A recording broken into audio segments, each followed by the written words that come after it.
Muchas gracias. Primero que nada, agradecer la generosa invitación que me hizo el doctor Luis Molina Piñeiro para participar de esta mesa, de la cual me honro mucho por las personalidades que la integran, a quienes les reitero el agradecimiento por venir a Chihuahua. Como hemos podido observar,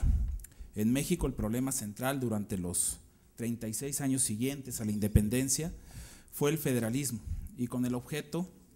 de formar una unión bajo el segundo modelo que sostiene Alfred Stefan, denominado Mantener Unidos, se consideró limitar los poderes del gobierno central y otorgar autonomías a los estados para amarrar territorios separados del país, siendo esta apuesta federalista la solución natural al regionalismo novohispano. Así, en México, desde la consumación de la independencia en 1821 hasta la promulgación de la Constitución de 1857, el régimen gubernamental registró vaivenes entre el centralismo y el federalismo. De tal manera que Karl Lowenstein sostiene que en Latinoamérica el principal enemigo del federalismo real ha sido el presidencialismo exacerbado y el intervencionismo en las actividades propias de las entidades. De tal manera que Felipe Tena Ramírez señala que el régimen postrevolucionario en México fue un sistema de control fuertemente centralizado en el poder presidencial, lo cual arrojó un ordenamiento federal precario y ficticio. Luego, durante casi todo el siglo XX, el autoritarismo se expresó nítidamente en el ámbito electoral, donde la jerarquización o centralización administrativa y gubernamental dieron paso a una república unitaria, desapareciendo toda libertad municipal y estadual, constituyendo un sistema opuesto al federalismo, tal y como lo sostiene Pierre. Este mismo autor señala que la construcción de la sociedad es esencialmente progresiva, y esto significa que cada vez es más liberal, donde el sistema de jerarquización gubernamental debe establecerse ampliamente en su base, es decir, en las entidades, en el municipio, y no bajo un esquema vertical. Hoy en día, como lo hemos visto, en el marco del Pacto por México, se sostiene la creación de un Instituto Nacional de Elecciones y un llamado Tribunal de Justicia Electoral, órganos nacionales que se encargarían de la organización de elecciones en toda la República Mexicana, poco más de 4,000, y el procesamiento de inconformidades motivadas por los comicios. Esto es, volvemos a los vaivenes post-independentista entre el centralismo y el federalismo. ¿Será esto posible en el siglo XXI? Lamentablemente, como decían, sí. Porque si el federalismo mexicano es lo que dice la Constitución y ésta se modifica para tal efecto, entonces no solo es posible, sino hasta aceptable en la medida de su adecuación constitucional en el Pacto Federal. Porque es de todo sabido que no existe un sistema federal acabado, y el nuestro, con retrocesos y avances, no es la excepción, lamentablemente. Entre las propuestas nacionalistas o centralistas destacan aspectos positivos, pero las medidas propuestas para lograrlo no son las más adecuadas. La doctrina y mayoritariamente las mesas académicas como la que hoy nos congrega, las cuales son convocadas atinadamente por el doctor Luis Molina Piñeiro, han concluido que la centralización de la actividad política no satisface los requisitos propios de un sistema heterogéneo como es el mexicano. Hay que decir que la propuesta en cuestión se sostiene que no se busca atentar contra el federalismo, pues seguirá siendo potestad de las entidades federativas la definición del número de integrantes de legislaturas, de los ayuntamientos, las fórmulas de integración con base en los principios de mayoría relativa y de representación proporcional, las fechas de tomas de posesión, la duración de mandatos, así como las reglas del régimen político del Estado, que seguirán siendo competencia de ellos mismos. A pesar de que estos elementos son sustanciales de la autonomía de las entidades federativas, lo cierto es que supeditar los medios idóneos para materializarlos ante una autoridad federal centralizadora los convierte en inaccesibles. Es decir, no basta con que se reconozca la posibilidad a las entidades federadas de darse su propio derecho, sino que es necesario dotarlos de medios para hacerlos valer en justa dimensión, atendiendo a sus necesidades específicas. Para esto es muy ilustrador el ejemplo del estado del suroeste mexicano, Oaxaca, donde existen 418 municipios de 570 que siguen el procedimiento electoral particular y específico de usos y costumbres indígenas. Es difícil imaginar entonces que los requerimientos electorales de esa entidad federativa se repliquen en estados de poca diversidad étnica, como ocurre con Sonora y otras entidades del norte de la República. Además, hablando de necesidades específicas de las entidades federativas, en el proceso electoral ordinario que celebramos en Chihuahua, se dio muestra de la importancia de la inmediatez propia de los institutos locales. Los días 2 y 3 de julio, a 4 días de la jornada electoral, diversos funcionarios de la Asamblea Municipal de Aquiles Cerdán renunciaron a sus cargos. Afortunadamente, el Consejo General del Instituto Estatal Electoral inmediatamente acordó la designación de personas diversas para ocupar las vacantes. Esto demuestra que la acción oportuna de una autoridad cercana es imprescindible para el desarrollo de la elección en óptimas condiciones. La cercanía de las autoridades electorales permite conocer las condiciones aún adversas en que se desarrollan los procesos selectivos en las entidades, lo cual permite actuar con presteza para garantizar la elección y principios democráticos implicados a través de las medidas pertinentes. Entonces, la importancia de los órganos locales no radica exclusivamente en poder acceder materialmente a los lugares alejados, sino en ser capaces de identificar la problemática concreta que afecta a la comunidad. Conocimiento que solo se adquiere en base en la cercanía y la inmediación propia de la localidad y que no sería asequible mediante la implementación de figuras nacionales. Ahora, con la nacionalización de los órganos electorales se puede presentar que un cuestionamiento político-electoral de carácter municipal se convierta en una problemática de agenda nacional, lo cual puede actualizar dos hipótesis. La primera, que contamine los demás procesos selectivos en curso,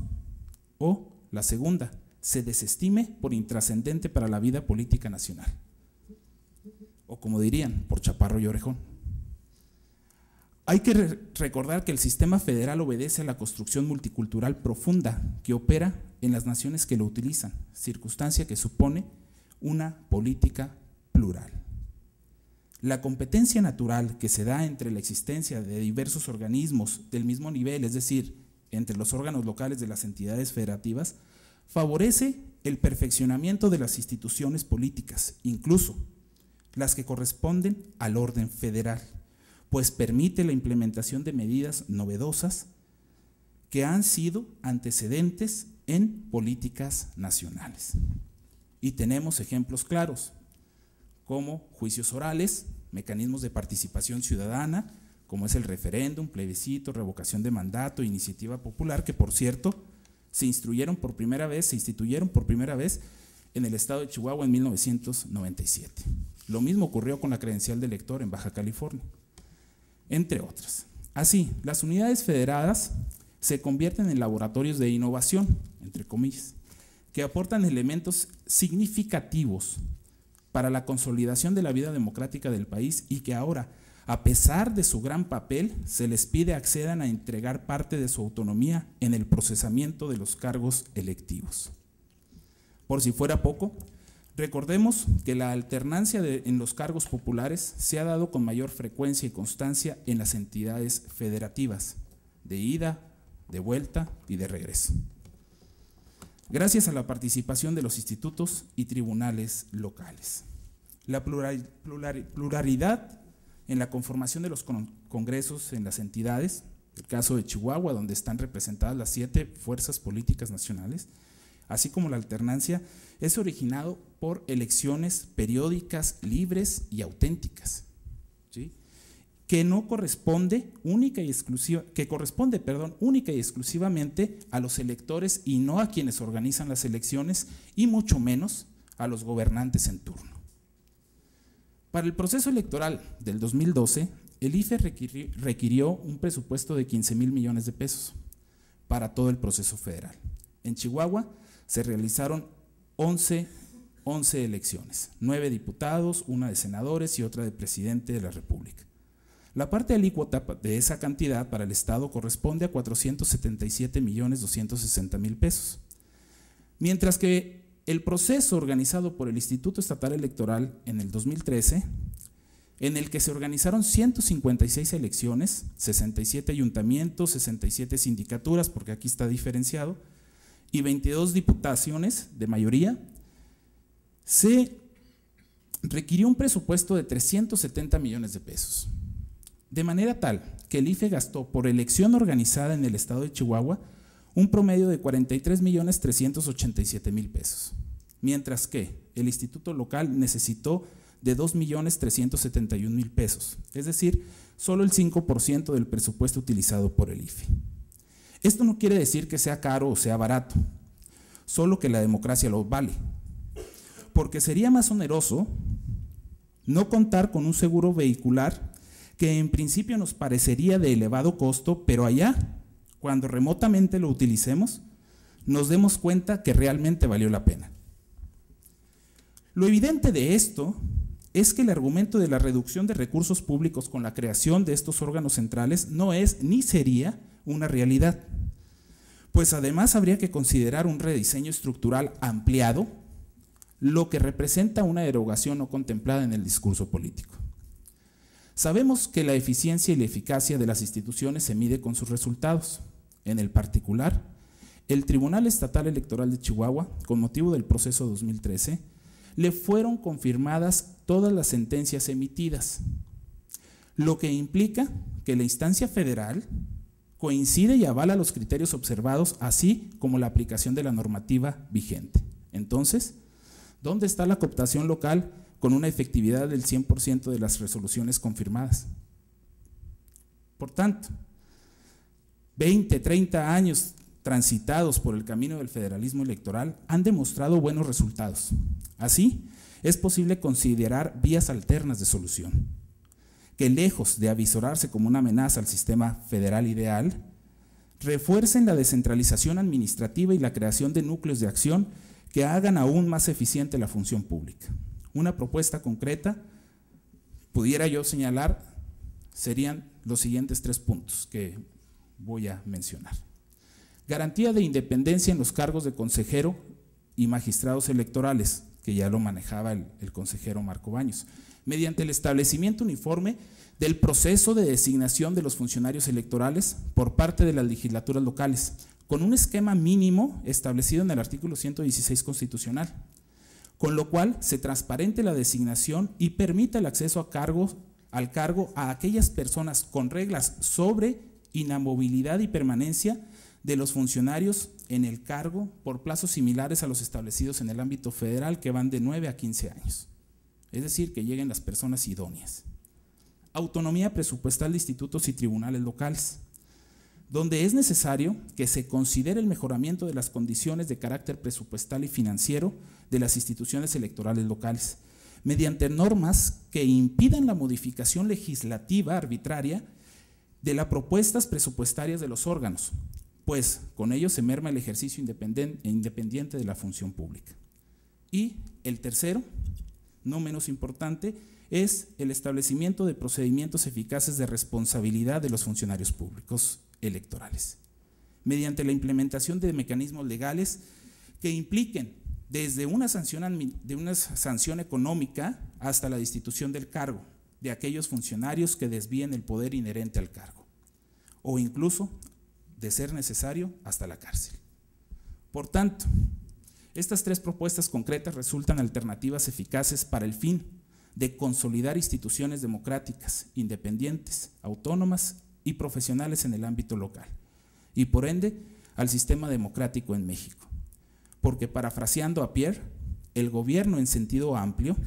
no debe de repartirse entre unos cuantos elegidos por la mayoría parlamentaria y criticados por la oposición, sino entre entidades federadas en ejercicio pleno de su autonomía. Sin esto, La vida política pasa de las extremidades al centro y el marasmo invade la nación hidrocéfala. Muchas gracias por su atención.